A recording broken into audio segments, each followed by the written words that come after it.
আমার মুর্শিদ কেবলা বলতেছেন, যাহা নাই বিশ্ব ব্রহ্মাণ্ডে তাহা আছে মানব বান্ডে, যাহা আছে বিশ্ব ব্রহ্মাণ্ডে তাহাও আছে মানব বান্ডে। আদমের কলবে সাই এলাহির বারামখানা, মানুষ কেন যায় না চেনা? দেখলে তারে দেখার মতো, সাধনা কি রাখতো এত, ভাবলে তারে ভাবার মতো, ভাবনা রইতো না আর। জগৎ জুড়ায় কি মুর্শিদ নিঃশুরুতে ঘুরে, সে যে লক্ষণরের মন জুগাইয়া নিজের মরা নিজে মরে। মুর্শিদের রূপালী পর্দায় নীরব মানুষ খেলা করে, তারে ধরি কেমন করে? একতালে তার দুই ঠিকানা, চোখে দেখলে যায় না চেনা, না দেখায় তার মূল ঠিকানা। একটু যেজন ধরে 10 দিকে যার মুখ দেখা যায়, যে দিক দিয়া যে দিশা পায়, আপন যখন আপন হারায় বর্জক অন্তরালে।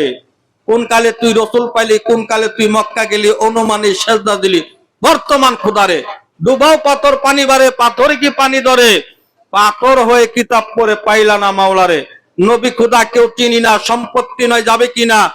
আজাহার বলে চেনা চেন পাইবা চেনারে, চেনা চিনলে অচেনা চেনা যায়, কথা ঠিক কিনা?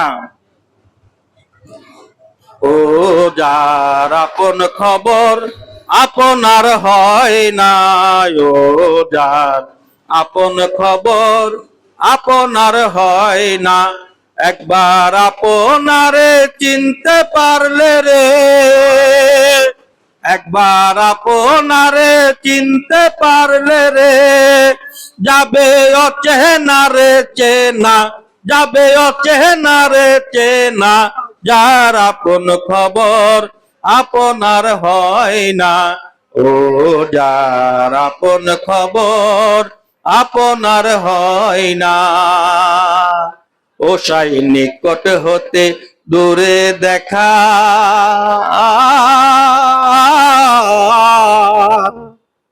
যেমন কেশের আরে পাহাড় লুকাই দেখ না।